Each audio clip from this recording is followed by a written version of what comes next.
বর্তমান অন্তর্বর্তীকালীন সরকারকে বলবো, শক্ত হাতে দেশকে পরিচালনা করুন, শক্ত হাতে দেশকে চালাবার ব্যবস্থা করুন। কোন অবস্থাতেই দুর্বলতা যেন না পায়। যদি আপনি দুর্বল হয়ে যান তাহলে গোটা বাংলাদেশ দুর্বল হয়ে যাবে। যদি আপনি দুর্বল হয়ে যান, সন্ত্রাসীরা মাথা জাগাবে এবং ডাকাত এবং গুন্ডারা আবার এই দেশ দখল করার চক্রান্ত করবে। এর জন্য আমি বলবো, অন্তর্বর্তীকালীন সরকার শক্ত হাতে সাহসিকতার সাথে বাঘের মতো দেশ চালাতে হবে। কোন অবস্থাতেই দুর্বলতা প্রকাশ হবে না।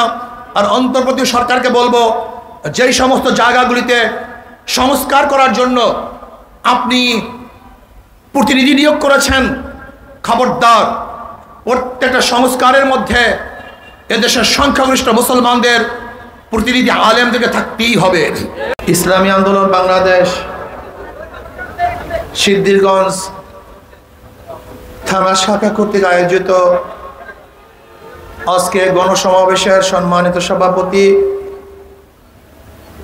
ওলামায়ে কেরাম, সর্বস্তরের জনগণ ভাইয়েরা আমার, এই দেশ 4 বার স্বাধীন হয়েছে। ব্রিটিশের বিরুদ্ধে আন্দোলন করে স্বাধীন করেছিলাম, ভারতের বিরুদ্ধে আন্দোলন করে পাকিস্তান নামে একটা ভূখণ্ড আমরা পেয়েছিলাম, আর পশ্চিম পাকিস্তানের বিরুদ্ধে আন্দোলন করে বাংলাদেশ নামে একটা দেশ পেয়েছিলাম। আর 2024 5ই আগস্ট আমরা স্বৈরাচার, ফ্যাসিস্ট, খুনি শেখ হাসিনার থেকে দ্বিতীয়, তৃতীয়, চতুর্থবার আমরা দেশ স্বাধীন করেছি। আমরা দেশ কেন স্বাধীন করেছিলাম? বৈষম্য দূর করার জন্য। ব্রিটিশদের আন্দোলন করেছিলাম বৈষম্য দূর করার জন্য। ভারতের বিরুদ্ধে আন্দোলন করে পাকিস্তান সৃষ্টি করেছিলাম বৈষম্য দূর করার জন্য। 71 আন্দোলন করেছিলাম বৈষম্য দূর করার জন্য। আবার 2024 আন্দোলন করেছি বৈষম্য দূর করার জন্য। বারবার বৈষম্য বিরুদ্ধে আন্দোলন করি, কিন্তু বৈষম্য দূর হচ্ছে না। 5ই আগস্টের পরে যে জুলুম, নির্যাতন, হত্যা মামলার থেকে, মিথ্যা মামলার থেকে, ধর্ষণের থেকে বাঁচার জন্য আন্দোলন করেছিলাম, আবারও 5ই আগস্টের পরে দেখেছি সেই একই দখলদারি, চাঁদাবাজি, মিথ্যা মামলা। এর জন্য দেশের মানুষ আন্দোলন করে নাই, সংগ্রাম করে নাই। আমরা আন্দোলন করেছিলাম মুক্তির জন্য, গরিবদের অধিকার ফিরিয়ে দেওয়ার জন্য, যেখানে থাকবে জেলেদের অধিকার, শ্রমিকদের অধিকার, মজদুরদের অধিকার, তাঁতি, ঋষি, কামারদের অধিকার, যেখানে থাকবে মেতর এবং চামারদের অধিকার, যেখানে থাকবে পুরুষ এবং মহিলাদের অধিকার, যেখানে থাকবে মুসলমান, হিন্দু, খ্রিস্টান, বৌদ্ধ, গরিব, ধনী, শিক্ষিত, মূর্খ, পুরুষ, মহিলা, সবার অধিকার যেখানে প্রতিষ্ঠিত হবে, এরকম এক বাংলাদেশের জন্যই আমরা আন্দোলন করেছি, সংগ্রাম করেছি। কিন্তু আজও শ্রমিকরা তাদের অধিকারের জন্য যদি আন্দোলন করে, তাহলে বিগত আন্দোলন ব্যর্থ হয়েছে। আজকেও যদি আমার মা বোনরা এসিডে তাদের চেহারাকে ঝলসিয়ে ফেলানো হয়, দগ্ধ করা হয়, তাহলে আমাদের আন্দোলন ব্যর্থ হয়েছে। যদি আজকেও আমার মা বোনদেরকে ধর্ষণ করার পরে হত্যা করা হয়, তাহলে আন্দোলন ব্যর্থ হয়েছে। আজকেও যদি ক্ষুধার তাড়নায় মা তার বাচ্চাকে বিক্রি করে দেয়, আমরা আন্দোলন সাকসেস করতে পারি নাই। আজও যদি বাংলাদেশের মানুষ পেটের ক্ষুধার তাড়নায় ডাস্টবিনে কাক এবং কুকুরের সাথে খাদ্যের জন্য লড়াই করে, তাহলে আন্দোলন সাকসেস হয় নাই। আজকে যদি বাংলাদেশের মানুষ খোলা আকাশের নিচে ঘুমায়, তাহলে আমরা ব্যর্থ হয়েছি, আমরা আন্দোলন সাকসেস করতে পারি নাই। আজকেও যদি আমার বাংলাদেশের মানুষ ক্ষুধার্ত থাকে, বস্ত্রহীন থাকে, আজকেও বাংলাদেশের মানুষ যদি চিকিৎসাবিহীন মারা যায়, তাহলে আমরা ব্যর্থ হয়েছি, আমরা আন্দোলন সাকসেস হতে পারি নাই। আজকেও যদি গরিবের মেধাবী সন্তানগুলি অর্থের অভাবে উচ্চ শিক্ষায় শিক্ষিত হতে না পারে, তাহলে আমরা ব্যর্থ হয়েছি, আমরা সাকসেস হই নাই। আমরা এমন এক বাংলাদেশ দেখতে চাই যেখানে মিসকিনদের, এতিমদের, বিধবাদের জিম্মা গ্রহণ করবে সরকার। প্রত্যেকটা এতিমের জিম্মা থাকবে সরকারের কাছে, বিধবাদের জিম্মা থাকবে সরকারের কাছে। যারা গরিব তাদের খাদ্যের ব্যবস্থা সরকার করবে, যারা কর্মহীন তাদের চলার টাকা সরকার যোগাবে, যারা অন্ধ তাদেরকে সরকার দেখাশোনা করবে, যারা বোবা সরকার তাদেরকে পরিচালনা করবে, যারা বিকলাঙ্গ সরকার তাদের দ্বারে দ্বারে খাদ্য পৌঁছিয়ে দেবে। এরকম একটা দেশ দেখতে চাই, এরকম একটা সরকার আমরা দেখতে চাই, যেখানে থাকবে না চাঁদা, যেখানে থাকবে না গরিব, যেখানে থাকবে না বৈষম্য, যেখানে ব্যবসায়ীরা বিনা চাঁদায় ব্যবসা করবে, যেখানে ড্রাইভাররা পুলিশকে ঘুষ ব্যতীত রাস্তার মধ্যে গাড়ি চালাবে, যেখানে হাজারো মানুষ বুক উঁচা করে হাঁটবে কিন্তু তাদেরকে আক্রমণ করা হবে না, জুলুম করা হবে না। জনাবে মুহাম্মদ রাসূলুল্লাহ সাল্লাল্লাহু আলাইহি ওয়াসাল্লাম যেরকম ঘোষণা দিয়েছিলেন, অচিরেই আমি এমন একটা রাষ্ট্র দেশ উপহার দেব, মদিনার থেকে হাজরামাউত পর্যন্ত একটা যুবতী মেয়ে একা একা হাঁটবে কিন্তু ইফতিজিংয়ের শিকার হবে না, ধর্ষিত হবে না, লুণ্ঠিত হবে না। গোটা এরিয়াটা নিরাপদ হয়ে যাবে। সমস্ত জায়গায় মানুষ বসবাস করবে, যেখানে ডাকাত থাকবে না, চোর থাকবে না, লুটেরা থাকবে না, দুর্নীতিবাজ থাকবে না, দেশ থেকে অন্য দেশে টাকা পাচারকারী থাকবে না, যেখানে থাকবে না ঘুষখোর, যেখানে থাকবে না ডাকাত, যেখানে থাকবে না খুনি, যেখানে থাকবে না ধর্ষক, যেখানে আমার ছোট বাচ্চারা মদক আসক্তি হবে না, যেখানে গাজার করে প্রচলন থাকবে না, থাকবে না ফেন্সিডিল, থাকবে না ইয়াবা। আমার প্রত্যেকটা সন্তান তারা মানবতা শিক্ষায় শিক্ষিত হবে, যারা ভদ্র হবে, আদর্শবান হবে, চরিত্রবান হবে, যাদের মাধ্যমে গোটা দুনিয়ার মধ্যে আমরা নেতৃত্ব দেব, আমরা নেতৃত্ব করব, বুক উঁচা করে দাঁড়াবো। সেই বাংলাদেশ এখনো করতে পারি নাই, সেই বাংলাদেশ এখনো আমরা পাই নাই। আমরা কি দেখেছি, যারা বিগত দিনে শাসক ছিল ৭১-এর পর থেকে ২০২৪-এর ৫ই আগস্টের আগ পর্যন্ত যারা শাসক ছিল তারা এই দেশটাকে দুর্নীতিতে ৫বার চ্যাম্পিয়নশিপ করেছে। ১-২বার না, ৫বার দুর্নীতিতে এই দেশ চ্যাম্পিয়ন হয়েছে। যারা বিগত দিনের সরকার ছিল আমরা দেখেছি আবরারকে বুয়েটের মধ্যে হত্যা করা হয়েছে। আমরা কি দেখেছি, জাহাঙ্গীর ইউনিভার্সিটিতে ১০০ মেয়েকে ধর্ষণ করার পরে সেঞ্চুরি পালন করা হয়েছিল। আমরা কি দেখেছি, সদরঘাটের সামনে বিশ্বজিৎকে কুপিয়ে হত্যা করা হয়েছে। আমরা কি দেখেছি, বিগত সরকারগুলি বাংলাদেশের ১৪ লক্ষ কোটি টাকা বিদেশে পাচার করেছে। আমরা কি দেখেছি, গোটা বাংলাদেশের ব্যাংকগুলিকে দেউলিয়া করে ফেলছে। চুরি এবং ডাকাতির মেগা প্রজেক্ট করা হয়েছিল, যেখানে খুন এবং ধর্ষণ শিক্ষা দেওয়া হয়েছে। এই বাংলাদেশ আর দেখতে চাই না। আমরা এমন এক বাংলাদেশ দেখতে চাই যেখানে মানুষের অধিকার থাকবে, মেয়েরা ইজ্জত আবরু নিয়ে বসবাস করতে পারবে, আমার মেয়েরাও বহুত বড় বড় ব্যবসায়ী হবে, আমার বোনেরা বড় বড় শিক্ষিত হবে, আমাদের ভাইয়েরা বড় বড় শিক্ষিত হবে, চাকরিজীবী হবে, ব্যবসায়ী হবে। ইনশাআল্লাহ গরিবরা সব দরিদ্র সীমার উপরে চলে যাবে।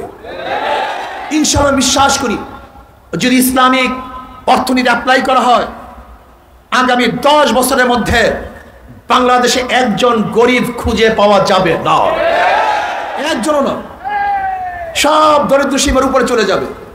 গরিবরা বিশ্বাসই করতে চায় না। আমি অনেক সময় মনে করি আমাদের কপাল পরা গরিব। এই গরিব তো গরিব, আবার কপাল পরা গরিব। তুমি কি জানো ইসলামী অর্থনীতি কি আর পাশ্চাত্য অর্থনীতি কি? আজকে তুমি ব্যাংকে টাকা আনার জন্য যাবা যে আমাকে টাকা দাও, তখন ব্যাংক কি বলবে, মর্গেজ রাখার টাকা আছে, জমি আছে। তুমি বলবো আমার কাছে তো মর্গেজ নেই, আমি তো গরিব মানুষ। বলে তোমার জন্য টাকা না। টাকা কার জন্য? যার আগেই আছে তাকে ব্যাংক টাকা দেয় নাকি ভাই? টাকা দেওয়ার পরে দ্বিতীয়বার সে ধনী হয়। যে ব্যক্তিকে লোন দেওয়া হয় তারই লোন মৌকুফ হয় এবং সুদ মৌকুফ হয়। তাহলে ধনী 4 বার ধনী হলো। আগের থেকেই টাকার মালিক, ব্যাংক তাকে টাকা দিছে, তারই লোন মাফ, তারই সুদ মাফ। তাই ধনী কয়বার ধনী? আর গরিবের পেটের মধ্যে 5টা লাথি।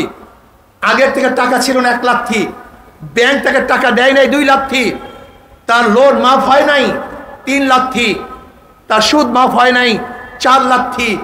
এবং বাংলাদেশ ব্যাংকে যদি টাকা থাকতো, বাংলাদেশের নাগরিক হিসাবে সেই টাকার মালিকও সে ছিল, কিন্তু গরিবদেরকে লোন মাফ করার কারণে সেখান থেকে মাহরুম করে গরিবদেরকে 5টা লাথি দেওয়া হয়। তার মানে বর্তমান অর্থনীতি সব ধনীদের জন্য, গরিবদের জন্য নয়। ইসলামী অর্থনীতি সবই গরিবদের জন্য। যাকাত কাদের জন্য? গরিবদের জন্য। ফাতরা কাদের জন্য?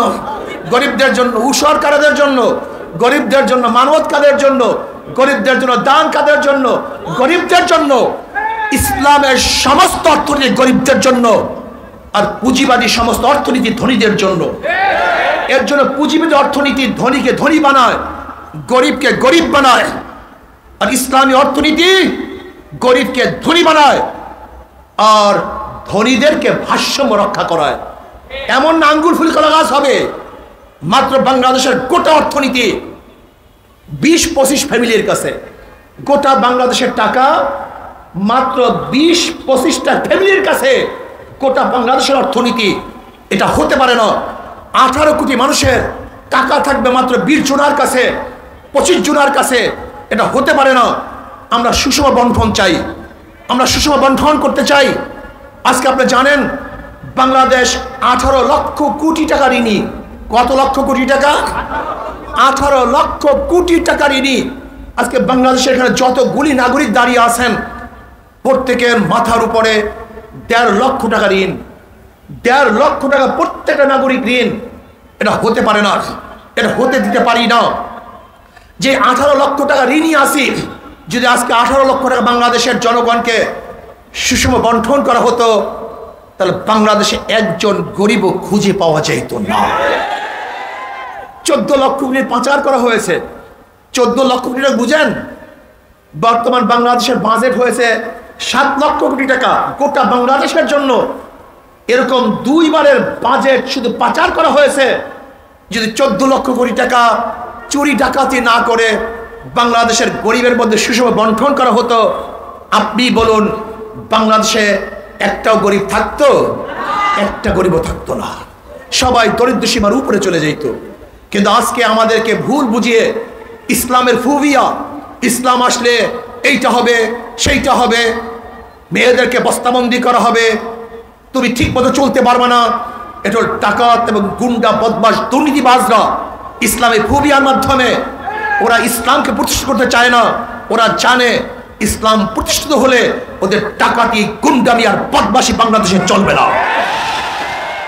এই জন্য গরিবদেরকে সতর্ক থাকতে হবে, সচেতন থাকতে হবে, সমস্ত জনগণকে ঐক্য হতে হবে। সেই ঐক্যটা কি হবে? আগামীতে জনগণকে ঐক্য হতে হবে।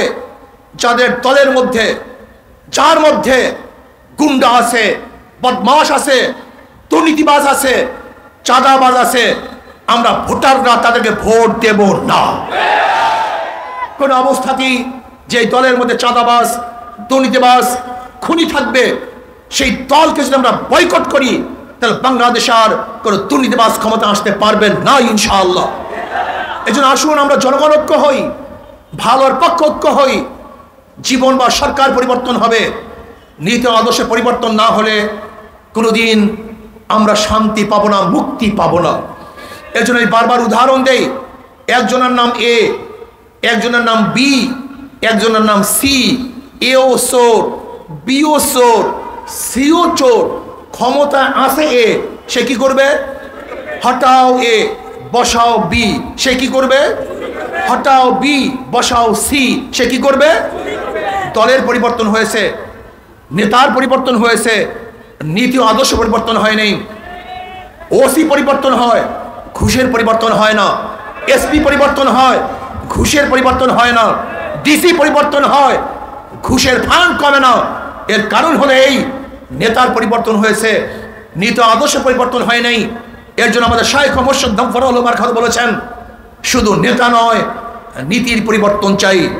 আসুন আগামী দেশ চালাবে নীতিবান লোক, আল্লাহওয়ালা, খোদা ভীরু, যারা আল্লাহকে ভয় করে, যারা হারাম খাবে না, যারা লুট করবে না, মানুষের আমানতের খেয়ানত করবে না, এমন মানুষকে যতদিন পর্যন্ত ক্ষমতায় না বসাবেন ততদিন পর্যন্ত আন্দোলন করবেন, সংগ্রাম করবেন, রক্ত দিবেন, কিন্তু শান্তি পাবেন না।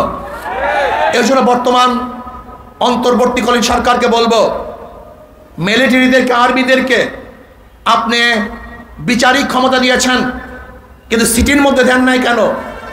সিটির মধ্যে দিবেন না কেন? আমি অনুরোধ করব, যেরকম বাংলাদেশের অন্যান্য জেলাগুলিতে মিলিটারি আর্মিদেরকে বিচারিক ক্ষমতা দিয়েছেন, এইভাবে ঢাকার সিটির মধ্যেও তাদেরকে বিচারিক ক্ষমতা দেওয়া দরকার। তাদেরকে বিচারিক ক্ষমতা না দেওয়া পর্যন্ত চাঁদাবাজ, গুন্ডা এবং বদমাশদেরকে দমন করা যাবে না। বর্তমান অন্তর্বর্তীকালীন সরকারকে বলবো, শক্ত হাতে দেশকে পরিচালনা করুন, শক্ত হাতে দেশকে চালাবার ব্যবস্থা করুন। কোন অবস্থাতেই দুর্বলতা যেন না পায়। যদি আপনি দুর্বল হয়ে যান তাহলে গোটা বাংলাদেশ দুর্বল হয়ে যাবে। যদি আপনি দুর্বল হয়ে যান, সন্ত্রাসীরা মাথা জাগাবে এবং ডাকাত এবং গুন্ডারা আবার এই দেশ দখল করার চক্রান্ত করবে। এর জন্য আমি বলবো, অন্তর্বর্তীকালীন সরকার শক্ত হাতে, সাহসিকতার সাথে বাঘের মতো দেশ চালাতে হবে। কোন অবস্থাতেই দুর্বলতা প্রকাশ হবে না। আর অন্তর্বর্তী সরকারকে বলবো, যেই সমস্ত জায়গাগুলিতে সংস্কার করার জন্য আপনি প্রতিনিধি নিয়োগ করেছেন, খবরদার প্রত্যেকটা সংস্কারের মধ্যে এদেশের সংখ্যাগরিষ্ঠ মুসলমানদের প্রতিনিধি আলেমদেরকে থাকতেই হবে। অবশ্যই আলেমদেরকে রাখতে হবে। আপনার সংবিধান সংস্কার করার জন্য যেই ব্যক্তিকে নিয়োগ দিয়েছেন, জানি না প্রথম যার নাম আসছে তাকে পরিবর্তন করার পর আরেকজনকে কেন দিয়েছেন। তিনি আমেরিকাতে থাকেন, আমেরিকার কৃষ্টি কালচারে বড় হয়েছেন। আমি বলবো, সেই কমিটির মধ্যে এই মাটি ও মানুষের অবস্থা বুঝে, এই দেশের নারী বুঝে এমন আলেমদেরকে, জ্ঞানী ব্যক্তিদেরকে সংবিধান সংস্কারের যদি সদস্য বানানো না হয় তাহলে বাংলাদেশ আবারও ভুল করবে।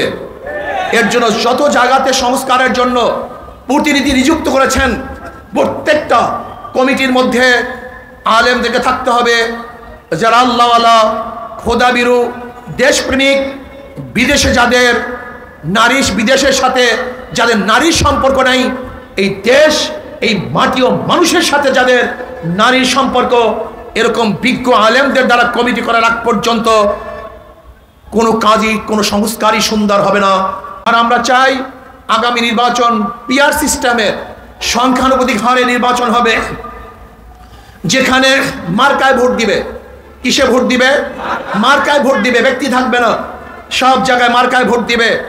যেই মার্কায় যত পার্সেন্টেজ পাবে ওই পার্সেন্টেজ অনুযায়ী তাদের সদস্য সংসদে যাবে। ধরে নেন হাত পাখা মার্কায় যদি 30% ভোট পায়, তাহলে 100 থেকে 30 জন সংসদ সদস্য তারা পাবে। ধরে নেন এরকমভাবে যেই মার্কায় যত পার্সেন্টেজ ভোট পাবে ওই মার্কার অতগুলি প্রতিনিধি পাবে। তাহলে কি হবে? কোনো গুন্ডা এবং পেশি শক্তি, কালো টাকা দিয়ে কেউ ভোট ক্রয় করতে পারবে না। 80% দুর্নীতি এমনিতেই দূর হয়ে যাবে। এবং যেই মার্কায় যত পার্সেন্টেজ ভোট পাবে ওই দল ভালো লোকগুলি কি সংসদে পাঠাবার চেষ্টা করবে। কাজে পিআর সিস্টেমে নির্বাচন এইটি বাংলাদেশের জন্য সবচেয়ে ভালো, সবচেয়ে সুন্দর এবং সবচেয়ে নিরাপদ। আসুন, আগামী দেশ ইসলামের দেশ, আগামী দেশ মানবতার দেশ, আগামী দেশ জুলুম মুক্তির দেশ, আগামী দেশ সমস্ত মানুষের অধিকার প্রতিষ্ঠিতের দেশ। আল্লাহ আমাকে এবং আমাদের সবাইকে ইসলাম অনুযায়ী এই দেশ গড়ার তৌফিক দান করেন। আমা আলাইনা ইল্লাল বালাগ। আল্লাহুম্মা আমিন।